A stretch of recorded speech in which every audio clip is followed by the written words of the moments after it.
Magandang gabi po. Magandang madaling araw na. 12:00 in punto.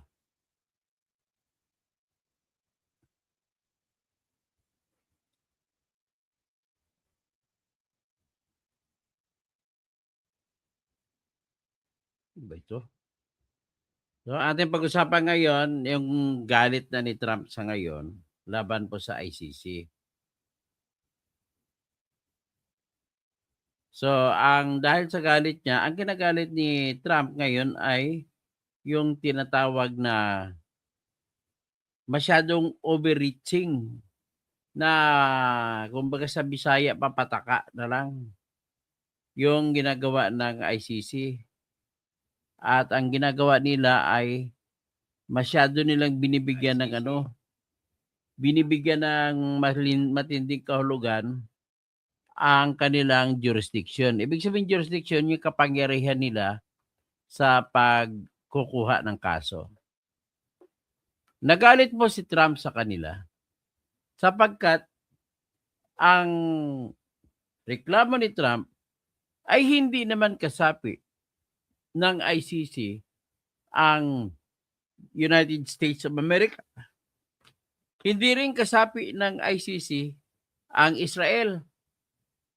Hindi rin kasapi, actually yung Russia nagalit din. Hindi sila kasapi nung ICC ang Russia. So mga malalaking bansa mga yan. At dagdag pa niyan yung Russia at saka yung Amerika ay mayroong tinatawag na veto power sa Security Council. Ang isang pamamaraan po para magkaroon ng jurisdiction or authority ang ICC para lilitisin ang isang kaso ay kung inirefer ito ng Security Council. So that if the US, Russia, and Israel are not members of the ICC or the Rome Statute, then what is the only way for the ICC to have jurisdiction over cases involving the situations in the United States of America, in Israel and Russia? The only way po ay kung i-refer ito ng Security Council. Ngayon, kung ang Security Council, how can the Security Council come up with a decision? Ang problema natin sa 5 member ng Security Council ay may veto power ang Russia at saka United States of America. So, pag veto power, pag ayaw ng Amerika o ayaw ng Russia, ay hindi pwedeng i-endorso sa ICC kung ano man ang meron na nagawang kasalanan ang Russia o Amerika. Hindi pwedeng ibibigay sa ICC ang kaso. So kung gano'n, imposible dapat na magkaroon ng tinatawag na jurisdiction ang ICC over America, over Russia, and over Israel. So ang iba pang member ng Security Council na permanent members ay China, France, at United Kingdom. So kung iyan ay kukontra, kahit isa sa kanila kukontra, hindi pwede maibigay sa ICC ang jurisdiction sa pag-imbestiga sa mga kasong ginawa ng Amerika, Russia, o ng Israel. Lalo ba kayo may awayan ang Amerika at saka Europe? Ang Europe, yan na nag-aalaga sa ICC. So, be that as it may, ang akusasyon ng Amerika, masyado kayong nagmamagaling, nag-overreach kayo. Pati mga bansa na wala na kayong jurisdiction ay kinukuha ninyo para lamang maimbestigan ninyo, makapag-issue ka ng warrant of arrest. Tandaan ninyo po ang ICC ay nagpalabas ng warrant of arrest laban kay Putin sa Russia. So, kinunbik sila ng Russian court. Kasi wala silang basihan para magpalabas ng warrant of arrest laban kay Putin at saka isang tao ni Putin. So, wala rin silang dahilan para magpalabas ng warrant of arrest laban kay Netanyahu at saka ni Gallant na taga-Israel. Kasi nga, hindi member ng ICC ang Israel. At wala rin silang katwiran o authority na mag-issue ng warrant of arrest o di kaya mag-investigate sa nagawa ng mga sundalong Amerikano doon sa Afghanistan. So hanggang ngayon, pakinggan natin yung galit ni Trump. Pakinggan natin. Ang speech ito ni Trump sa Congress ng United States of America.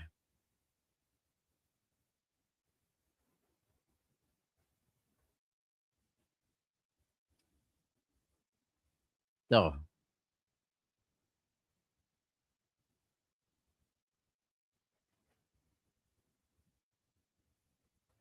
as far as America is concerned, the ICC has no jurisdiction, no legitimacy, and no authority.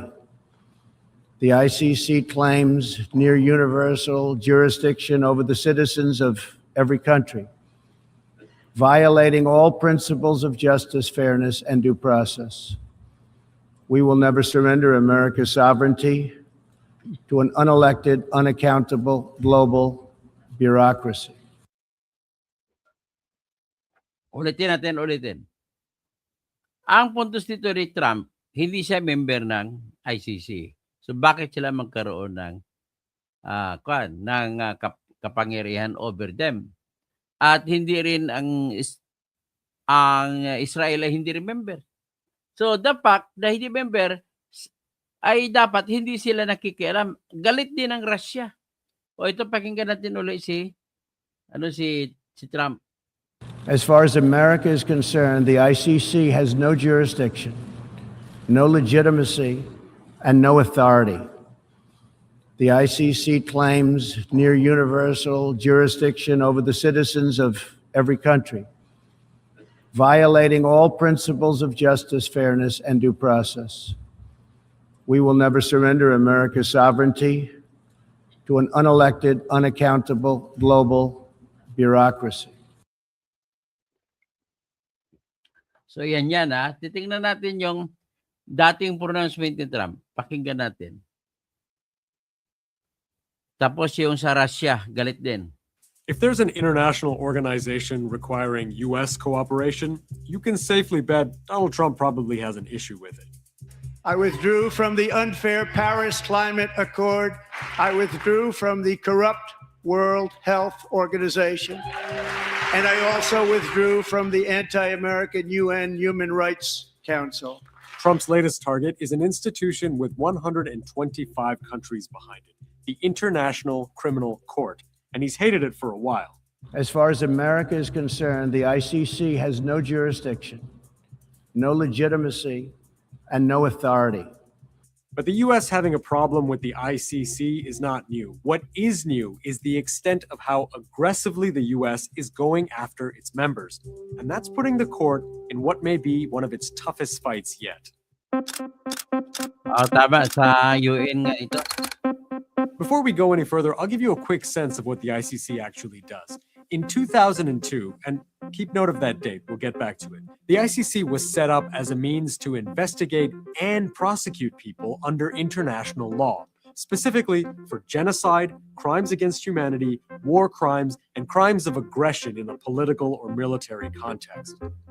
So, fast forward to last week when tensions spiked again between Donald Trump and the ICC.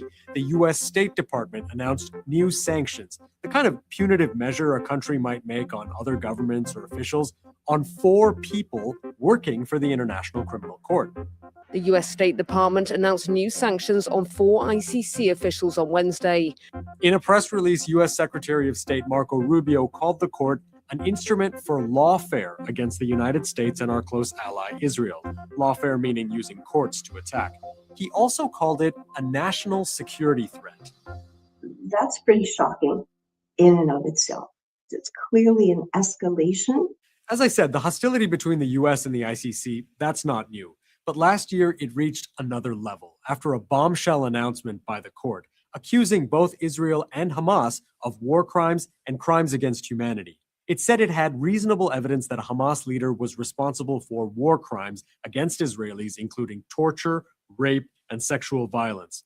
But at the same time, it accused Israeli officials, including Benjamin Netanyahu and his defense minister at the time, of war crimes in the campaign against Hamas in Gaza, including starvation, murder, and persecution. Israel, I think, in a way, is the kind of ultimate step. It's the most controversial step that the court has taken in terms of issuing arrest warrants against Israeli leaders. Seeing this as a national security threat, the Trump administration hit back with more than just criticism. Donald Trump has denounced the International Criminal Court. Under an executive order, Trump called the warrants illegitimate and baseless actions targeting America and our close ally Israel, and said the U.S. will impose tangible and significant consequences on those responsible. Those sanctions have been designed to try to stop officials, both prosecutors and judges, who have sworn oaths, judicial oaths and prosecutorial oaths, to do their job without fear or favor. They are essentially being pressured not to do their job. And its job in recent years has been to investigate something the U.S. has never wanted it to look at.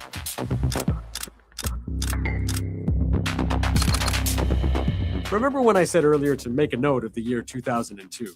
An important step was taken today toward establishing an international criminal court, the world's first permanent body to try people for war crimes. When the ICC was launched, it was also a time of war for the U.S.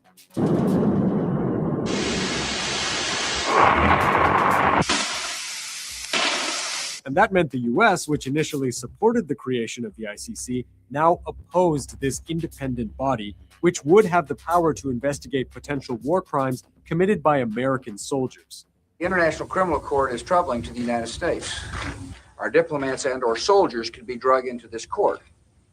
And that's very troubling to me. The U.S. rejected the International Criminal Court from the word go. That wasn't just the Trump administration.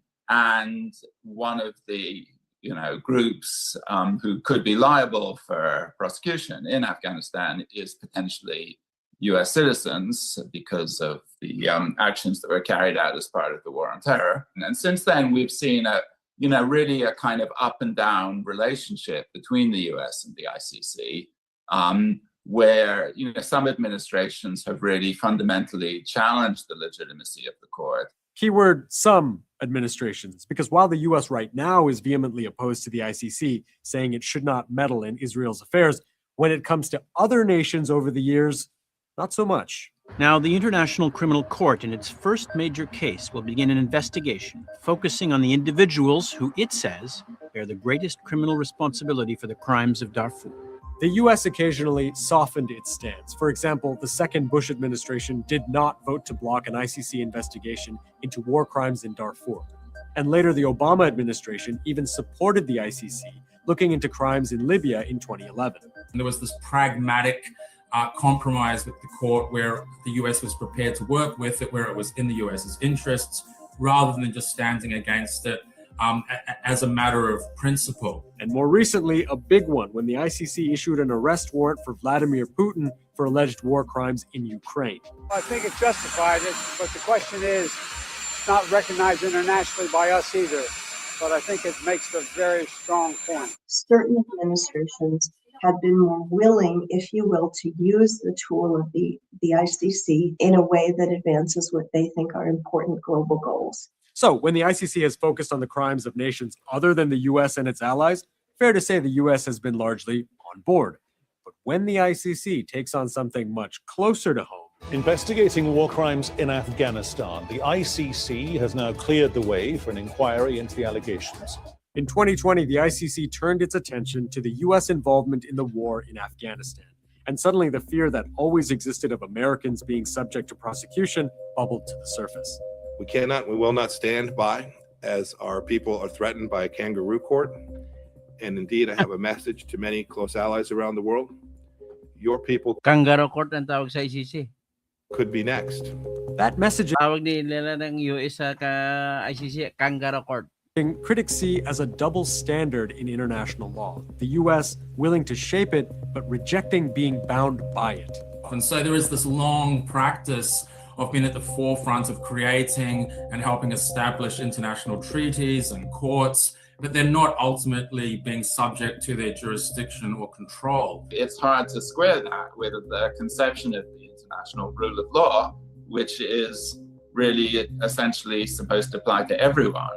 And the idea that a country can be kind of, on the one hand, a primary guarantor of the system, but on the other hand, itself somehow kind of holding itself apart from some of the rules of the system seems contradictory. And that brings us to right now, where the world's most powerful country is going after the ICC's judges and prosecutors. So a big question now is, how can the ICC survive and do its job credibly? So sa ngayon talaga yung survival mode na ngayon ng ICC. Ayun ang problema nila. Today, the Congolese warlord Thomas Lubanga was convicted by the International Criminal Court of recruiting and deploying child soldiers. In the 2 decades since the International Criminal Court was set up, it's had a few successful prosecutions, largely from African countries. And some saw that focus on these nations as a way of establishing early legitimacy. There have been times, I think, when the prosecutors have more or less taken the view that the best way to get the court up and running is not to kind of challenge the great powers. But its mandate is far broader, and critics noticed. There was this long criticism of the ICC that all of its major investigations were all on the African continent in different countries. And so there was the sense that it was an extension of colonial politics through other means, that Western countries were using the ICC to extend this colonial control through the court. So the new path to legitimacy meant going wider, pursuing alleged war crimes and collecting evidence from other parts of the world, including Western nations. So the Afghanistan investigation became quite important because it encompassed all crimes committed in Afghan's territory, including those committed by CIA and other American personnel. There has always been this fear that perhaps it could extend higher to more senior leadership in the United States, potentially all the way up to the president. And that's a big risk, one that goes beyond sanctions. The war in Afghanistan involved more than just the US, so investigating it may influence other countries' support of the ICC. And looking at that February executive order again, it says that the US expects our allies to oppose any ICC actions against it. But for a court set up to get justice for the world's most serious crimes, choosing not to pursue more powerful nations could change its role in international law from substantial to just symbolic. Okay, itong pinaka-problema sa ngayon ng ICC. Pinaka-problema sa ngayon ng ICC ay ang gagawin pala ni Trump sa ngayon, ang lahat ng mga bansa na kasapi ng ICC ay ipipressure ni Trump na bumitaw na sa ICC. Ang problema kasi sa ICC, kahit na wala silang jurisdiction, imbestigahan nila yung mga sundalo ng Amerikano. Wala silang jurisdiction, pinalabasan nila ng warrant of arrest si Putin at saka yung tao ni Putin. Wala rin silang jurisdiction sa Israel, pinalabasan nila ng warrant of arrest si Gallant at saka si Netanyahu. At pinalabasan din ng warrant of arrest yung taga-Hamas, yung leader ng Hamas. Kumbaga, pinalabasan din nila ng warrant of arrest, inimbestigahan nila yung mga sundalo ng Amerikano sa Afghanistan. Yan ang ayaw na ayaw ni Trump. Sa totoo lang,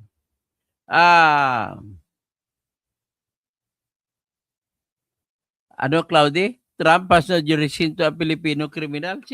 Siyempre, ang Amerika walang jurisdiction sa Pilipino dito, sa Pilipinas. Ang problema lang po, para maintindihan ninyo, ang ICC, masyado silang overreaching. Gusto nila sakopin lahat-lahat. Sa kanilang gustong pagsakop, ano mga justification ginagamit nila? Ang ginagamit nilang justification ay alanganin. Ang Pilipinas hindi na member ng ICC but pinalabasan pa nilang warrant of arrest si Digong. Sa katwiran lamang na dati ay kasapi ang Pilipinas sa ICC at yung krimen na ginagamit nila ay naipang-akusa kay Digong ay yung krimen na nangyari sa panahon na kasapi pang Pilipinas? Malabo po. Kasi unang-una, na andito yung humarang, hindi man lamang sinusunod ng ICC ang kanilang sariling batas. Ano po yun ang sariling batas na hindi nila sinusunod? Ito po yung tinatawag na Rome Statute. Yung batas na ginawa sa Roma. Ito po yun. Basahin natin ang Rome Statute na batas nila. Andun po sa Article 12 na kapagsasabi na pwede sila mag-imbestiga, mag-acquire jurisdiction sa anumang kaso kung kasapi ng ICC ang bansa na kung saan ang citizen na kakasuhan ay sakop nila. Ito po yung batas ng Rome Statute. Tingnan po natin sa Article 12. Yan. Yan po nakalista mga batas sila. O yan, Article 1, the court was established, it shall be a permanent institution and shall have the power to exercise jurisdiction over persons for the most serious crimes of international concern as referred to in the statute. So, ibig sabihin, yung krimen na nakalagay lang sa batas nito and shall be complementary to national criminal jurisdiction. Ibig sabihin, sila po last resort mag-action kung ang bansa kung saan ang dapat may jurisdiction sa krimen ay hindi uma-action. And the jurisdiction and function of the court shall be governed by the provisions of this statute. So ang kanyang jurisdiction ay mag-govern anong mga provisions, ibig sabihin batas nakasulat dito. Yun ang susundin kung talaga silang kukuha ng jurisdiction o hindi. So ito naman, relationship ng International Criminal Court sa United Nations. The court shall be brought into relationship with the UN through an agreement to be approved by the Assembly of States Parties to the statute and thereafter concluded by the President of the Court on its behalf. O, ano pang iba dito? Legal status and powers of the ICC. The court shall have the international legal personality. It shall also have such legal capacity as may be necessary for the exercise of its functions and the fulfillment of its purposes. The court may exercise its functions and powers as provided in the statute on the territory of any state and by the special agreement on the territory of any other state. So, ang tanong, may agreement pa sila sa Amerika? Wala. Sa Russia, wala. Sa Israel, wala. So, ito yung mga krimen na sakop nito. Crime, genocide, crime against humanity, crime na war crimes, tsaka the crime of aggression. Yan yung mga batas na sakop, mga krimen na sakop nila. Tapos nakalagay rito sa Article 12. Itong Article 12, tsaka Article 13. Nakalagay dyan, the state which becomes a party to the statute hereby accepts jurisdiction.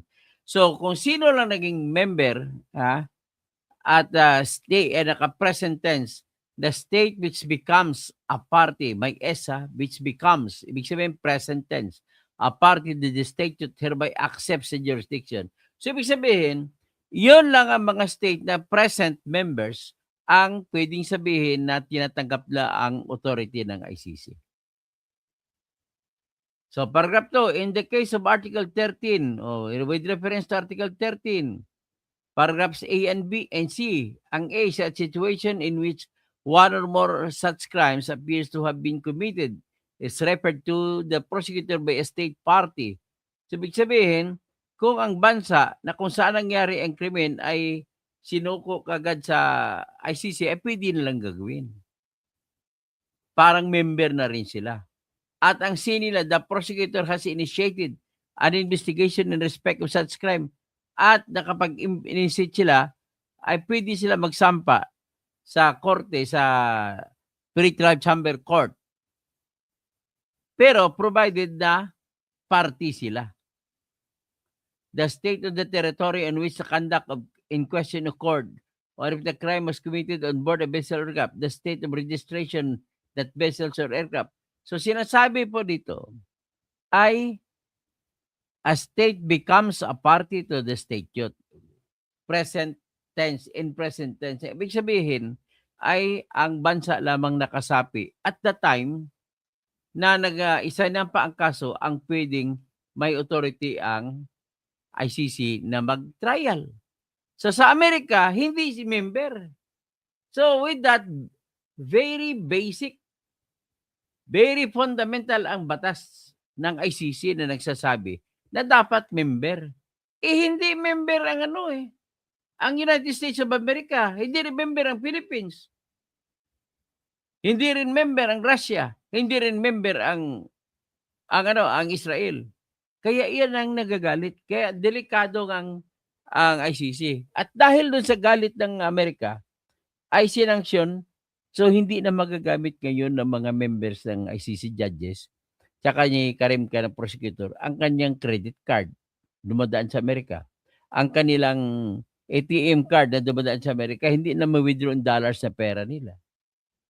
Hindi sila pwedeng umorder sa Amazon, sa Shopee, o sa Lazada. Hindi sila pwedeng umorder kasi ang problema nila, kasi ang Amerika ay lahat ata na, halos lahat ng financial systems sa buong mundo ay dumadaan sa American systems. Yan ang pinaka-matindi dyan. So, ang argumento lamang dito is, kapag hindi member, nakasaad na sa Article 12 ng ICC na hindi pwedeng magkaroon ng authority ang ICC. Ang TEMO, hindi ko alam kung baka dumadaan din sa American system yung TEMO. So, ganun ang very, very clear, very, very easy to understand na pag hindi member ng bansa ay hindi pwede magkaroon ng kapangyarihan ng ICC. In our case, sa Pilipinas, 2019, March 17, ay hindi na tayo member ng ICC. Kaya, kahit nga na nangyari pa sa panahon na member pang Pilipinas ng ICC ang mga krimen na pinag-usapan, at kung hindi na member ang Pilipinas sa pagsampa ng kaso, ay hindi pwede tanggapin. So ngayon, ang nangyari, nagpatigas ulo ito dito ng ICC na pre-trial chamber. Pre-trial chamber ng patigas ulo. Nasabi nila may jurisdiction sila sa kaso ng Pilipinas. Kaya pinalabasan nila ng warrant of arrest si Digong Duterte. Sa pagmamatigas nila yan. So ngayon, yung pagmamatigas ba nila may ano ba yan? May legality ba yan? May hangganan ba yan? O matalagang kusa na lumawawala na yan? Sa totoo lang, dahil umiiyak na ngayon ang mga judges at prosecutor ng ICC, sigurado ako na mag-aayusin nila ng maayos ang pagsagawa ng kanilang trabaho. Sigurado ako na hindi na sila iwasan nila, malalagay naman sila sa balag ng alanganin. At kung kaya titingnan nila ng maigi kung talaga bang sila ay may jurisdiction laban kay Duterte. Yan ang mangyayari dito. So sigurado ako dyan. Natatakot na kasi sila eh. Sigurado ako dahil unang-una, binabantaan, tinatrabaho ngayon ng US ang lahat ng bansa, kakausapin ng US ang lahat ng bansa na kasapi ng ICC na kung pwede, bubuwagin na nila kung hindi nila tatanggalin sa kanilang investigasyon ng Amerika, ang Israel, at ang bahala naman dyan ng Russia, wala siyang pakialam sa Russia, ay talagang pipilitin ng Amerika ang lahat ng bansa na kasapi ng ICC na kumalas. At kumontra, kung hindi man kumalas, kumontra sa ginagawa nila. So with that, kawawa na naman ito ngayon ng mga ang mga naniniwala na dapat kasuhan si Digong. Bakit hindi na lang para walang problema dito na lang sa Pilipinas kakasuhan?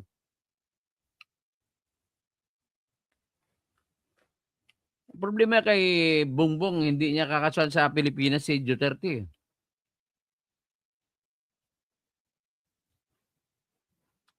Ito mga bubo, hindi ko nasagutin to. Si Deepa Popper, mga bubo yan.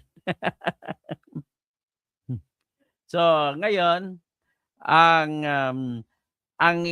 sinasandalan ng ICC sa kanilang argumento ay ang Article 1 to 7, Paragraph 2, ay sinasabi nila na special law yun. Exception to the rule, exception to Article 12, Paragraph 2. Exception to yun. Kasi nakalagay po sa Article 1 to 7, Paragraph 2 na 4 ang kondisyon kasi niyan eh. Yung sa Paragraph 2 ay 2, sa Paragraph 1 ay 2 rin. Ngayon sa Paragraph 2 na 2, ang iuna, pwede pang magpapatuloy ang relasyon. May jurisdiction pa rin ang ICC sa Pilipinas sakali merong agreement na nangyari sa gitna ng Pilipinas at ICC.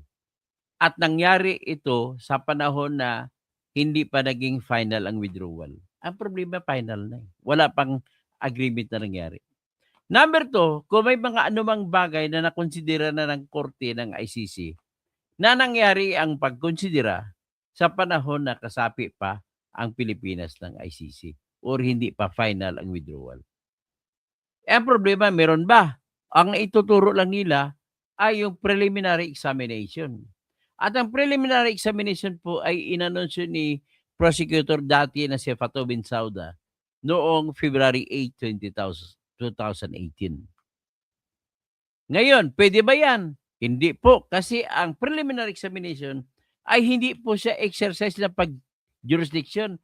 Hindi po yan pagsampa ng kaso. Parang pulis lang sila nag-imbestiga kung ano mangyari. At kung may dahilan, saka parang sila magsampa ng kaso.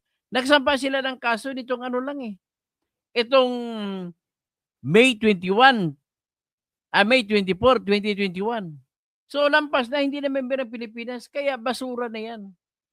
Ngayon, ang preliminary examination ay hindi mo pwede maaring sabihin na isang bagay na pwede magbigay ng kapangyarihan sa ICC na maghatol o di ka maglilitis at maghatol kay Duterte.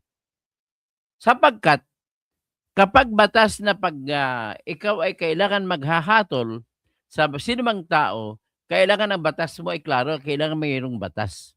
Ang tanong, may batas pa nagsasabi ng preliminary examination ay pwedeng gamitin para malilitis at mahatulan si Digong? Wala, hindi sinasabi, hindi klaro. Walang batas na nagsasabi na ang preliminary examination ay magbibigay ng kapangyarihan sa ICC na maglilitis at maghahatol kay Digong Duterte. Dagdag pa niyan, ulitin ko lang yung ginamit ko kagabi ay yung sinasabi na dahil sa totoo naman nangyari na kinidnap si Digong Duterte ay magiging dahilan niya na pwedeng gamitin na ibasura ang jurisdiction laban kay Duterte. Bakit? Dati, sa panahon ni Adolf Eichmann, na pumatay ng 6 na milyon na Jew, ay kinidnap siya ng mga Mossad ng Israel mula sa Argentina. At ginamit ang private plane. Sinakay sa private plane si Adolf Eichmann at dinala sa Israel na korte. At doon nilitis nila si Adolf Eichmann. Isa sa depensa ni Adolf Eichmann ay hindi nyo ako pwedeng i-trial dito sa Israel dahil hinuli nyo ako, kinidnap nyo ako. Anong sagot ng Israel na court? No, hindi namin concern yan. Importante, bibigyan ka namin ng patas na laban. May due process ka. So, natalo si Eichmann, nasintensya siya at binitay ng Israel. Ganon din na nangyari sa ibang mga kaso. Kaya lang, may bagong development sa batas na yan. Sa kaso na sa korte ng South Africa, sa kaso na Ibrahim versus Minister sa South Africa, pinalaya ng korte ng South Africa si Ibrahim sapagkat siya ay kinidnap mula dun sa Swaziland. Ang kasalanan ni Ibrahim ay siya yung nag-implement ng apartheid policy sa South Africa. Ang apartheid policy po ay yung diskriminasyon ng puti sa itim. At dahil doon, nag-decree ang korte ng South Africa na hindi nila igagalang yung pag-kidnap bilang pagbibigay ng jurisdiction o authority sa South African court. Dahil kinidnap si Ibrahim. Ngayon, nangyari din yan kay Toscanino. Si Toscanino ay isang sa Latin America siya, hinuli, kinidnap siya ng mga American soldiers. Kinidnap siya para humarap sa drugs case sa Amerika. Ang problema, ang abogado ni Toscanino ay nagdepensa. Sabi niya, hindi niyo ako pwede kukunin ang jurisdiction sa akin kasi kinidnap ako. Lahat ng mga ginawa ng pagkidnap ang naglabag sa batas ay hindi pwede magbigay ng karapatan sa kahit sino. Kasi nga null and void yan from the very beginning. Anong desisyon ng korte? Natalo si Toscanino sa mababang korte. Nag-apela siya sa appeals court ng US, panalo siya. Hanggang sa appeals court, hanggang sa Supreme Court ng Amerika, panalo siya. So ngayon, siyempre, dahil may decision sa bagay niyan, obligado ang International Criminal Court na tingnan yung mga decision na yun. At hindi mo pwede sabihin na papayagan mo ang ICC na magkaroon ng jurisdiction at lilitisin at husgahan si Digong sapagkat magiging hindi makatao ang ICC kung papayagan nila yan sapagkat alam naman nila na kinidnap si Digong sa Pilipinas. So dahil dyan, maaring magbago, maaring sundin ng ICC ang desisyon ng mga korte sa kaso ng Ibrahim at sa kaso ni Toscanino. Yan po ang aking masasabi rito. At kahit man sa Pilipinas, hindi po pwede mangyari na arestuhin mo lang ang tao na walang dahilan at itatrial mo sa korte natin. Ang tawag namin yan ay lack of jurisdiction over the person of the accused. Alam yan ng mga abogado na nakikinig sa akin ngayon. Alam yan ni Atty. Libayan. Alam yan ni Atty. Joel. Si Joel, Buyutan. Sino ba yung Joel na, Atty. Joel na ICC lawyer. At si Atty. Gabriel Andres. At saka si Atty. Conte. Alam nila yan na kapag hinuli mo ang tao na illegal sa Pilipinas, ay hindi mo pwede na itatrial. So, ganon din yan sa Pilipinas dahil kung hinuli mo na walang dahilan ay walang jurisdiction, magkakaso. Kaya yan ang mangyayari na nakikita ko in support of another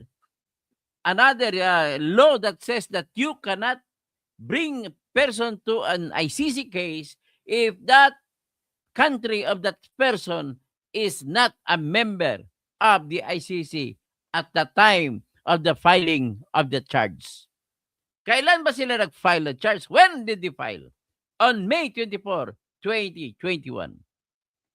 So meaning to say, the Philippines was not a member of the ICC on that day, then there must be no authority by the ICC over Digong on that day. At mapipilitan, mapipressure ngayon ang ICC because nagalit na sa kanila ang United States of America. So, ibig sabihin, pinapagalitan po yung ICC sa pagpupumilit ng mga bagay na alanganin. Alanganin po talaga sila na may magkaroon sila ng authority. Kaya, ipupusta ko, sigurado ako na magsusuko dito ng ICC at bibitawan nila si Digong. Yan po ang aking nakikita. Ay, magandang gabi, kapatid na Abs. Tapos sa Panelo RN Construction, 2016 na-file ang kaso. Hindi po 2016 na-file, sir. Panelo Construction, mali po kayo. Na-file po ang kaso noong May 24, 2021. Hindi na po member ang Pilipinas. Okay? Yung pinalmas, baka sinasabi mo 2017, nagbigay lamang ng report ng affidavit si Trillanes at saka si attorney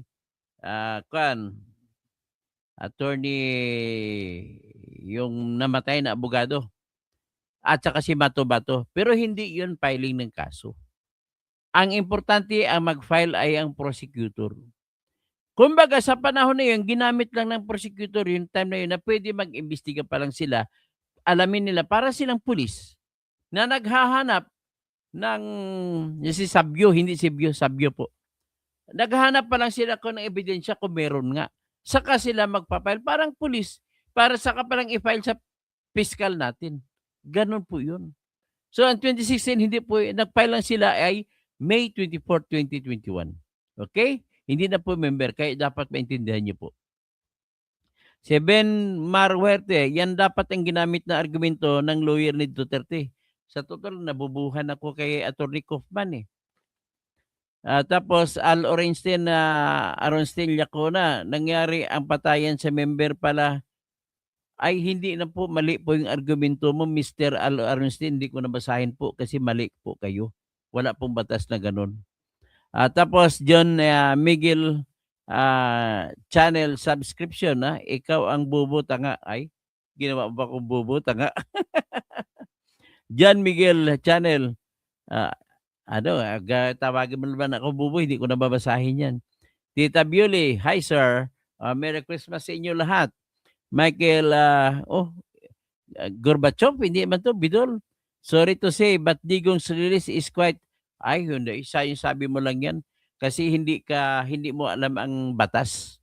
Pag alam mo batas, nag-aalanganin na nga sila, ang ICC. Kaya pupusta ko rito na bibigay ang ICC, na bibitawan nila si Digong. Sa Ben Marwerte, pwede naman kasuhan si Trump ng ICC. Takot nga rin sila ang ICC sa kay Trump eh. So, kasi hindi kasapi ang US ICC. So, Andre Guico, Merry Christmas. Merry Christmas sa inyo lahat. Kahit may mga kumukontra sa akin, Merry Christmas din. Sana maligaya kayo kahit na kinaaway nyo ako. Ben Marwerte, ganyan din mangyari sa mga judges sa Pilipinas na tatakot din sa executive branch ng gobyerno. Tama po. Alpha Popper, ulul. Hindi ko nabasahin. Bibirahin mo pa pala ako. T. Alpha, sa team mo na lang sila Ben Marwerte, membership na naman ang argument mo, Dr. Toto. Ilang beses, membership talaga pinakamalaking basihan dyan. Ben Marwerte. T. Alpha, at tapos Miss Daisy, good evening po. Tapos si Mickey Kabawatan, Trinidad. May you spend the rest of your life in jail. Goodbye. May you spend, wala yan. Nagdadasal ka. wala yan. Ano pa? Hindi ko babasahin iba. Nelson Laher, tama yung sinasabi na attorney, kaya wag ka magulo, mga troll kayo. So, Pinto Senior, magandang Merry Christmas. Nelson Laher, may troll dito na adik. Wag naman siguro tawaging adik, troll na lang. Kevin, ACC Kangaroo Court, sinasabi nila Kangaroo Court, sabi ni Trump Kangaroo Court eh. Ben Marwerte, paki-block na yung madaming flood. Yan, mga flooding ng BPS Bupals. Troll ito eh. Tapos Astra Housing, ICC, pauwi nyo ng tatay. TLP, hindi papayagan pasakop sa US European ang ICC. The end is near na ICC. Sa totoo lang, yan ang problema nila. So, Bogs Adam, sige. Nenen Kausing, Bogs Adam, may message ako sa iyo. Dennis Kausing, kapatid. Argo Host. So, UN yan. Host, hindi sa Congress. Salamat po, UN pala, hindi sa Congress. Kamag-anak, Kausing Salbing. Hello po, Kuya Toto. Go para makauwi na sa Tatay Digong. So, Higer Rimbulat. Good evening po. Good evening sa lahat. Si Pastor Rodi Rabi. Si Dionel Laguador, Attorney Toto, sana magkatotoo po ito, naniniwala po ako na susunod sila sa batas. Pastor Rodi Rabi, ano pa? O yan lang po ang aking ulitin ko lang dahil hindi na member ang Pilipinas nung panahon na sinampa ay obliga. At dahil din sa matinding pressure na ginagawa ng Amerika sa ICC at dahil din nakakausapin ng Amerika ang mga bansa na member ng ICC, ay malamang mabibigay sa pressure ito. Kasi mali naman ang ginagawa ninyo. You who are members of the International Criminal Court. I am addressing this directly to Attorney Karim Khan and the Deputy Prosecutors, Minjay Nam. Let it be known to the whole world that you are pretending to be intelligent and you are violating the principle of consent in the international law as we know it. You cannot file a case against a state. And if you cannot file against a state, if there is no consent from the state, if that is so, then you cannot also file a complaint against any citizen of that state without attacking. Itong napapansin ko eh. Lagi akong ina-attack. Michael Albain. So yan po, that's the only thing I want to state this clearly in English so that the prosecutors and the judges of the ICC would hear the voice of the people, majority of people in the Philippines, majority of the people who know the law. We who know the law know that the basic principle in international law is you cannot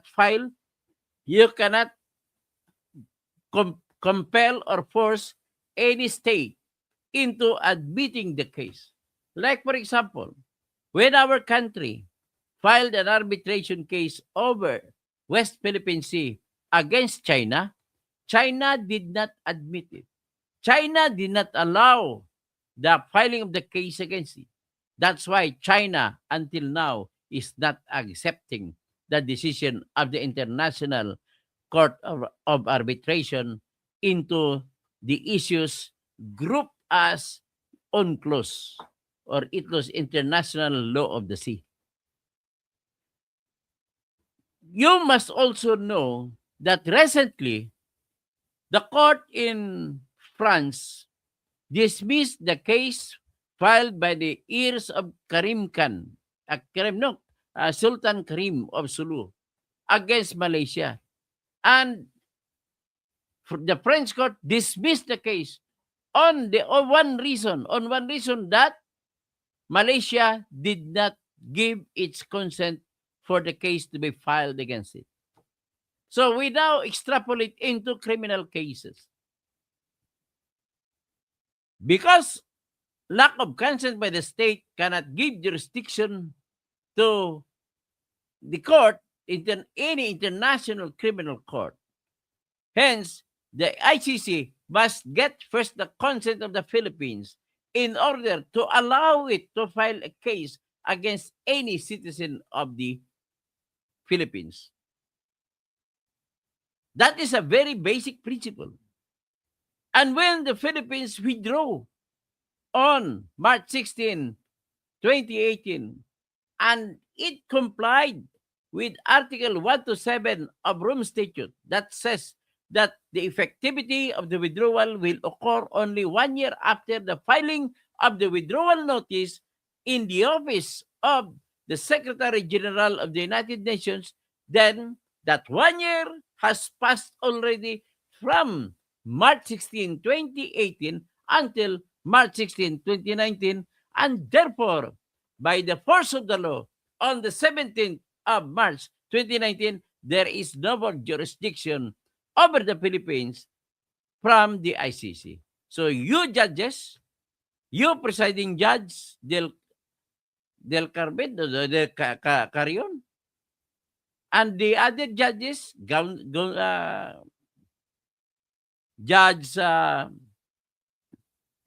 Sophia De Lira, Judge Ganso, you have no more jurisdiction over the Philippines.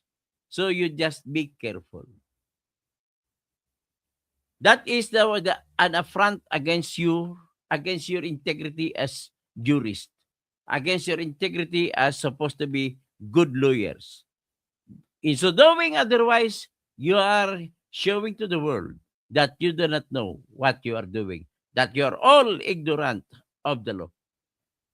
The basic principle of international law is you can get jurisdiction if the state agrees to be sued. Yan lang po yan. Ganun lang po kasimple. Okay? Dapat maintindihan na ninyo.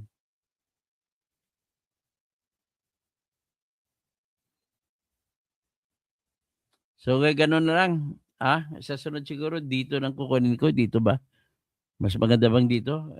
Paborito na ako titirahin ng ano. Lagi ako tinitira. So anyway, nice meeting you all.